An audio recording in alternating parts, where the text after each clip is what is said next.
Today's recipe is fruity macaroni salad a la Lorenza. Hi guys, welcome back to the story of us.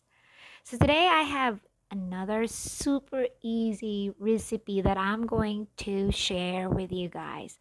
But before that, please don't forget to like, subscribe, and hit that notification bell so that you will be the first to notify every new video. Alright, without further ado, here we go.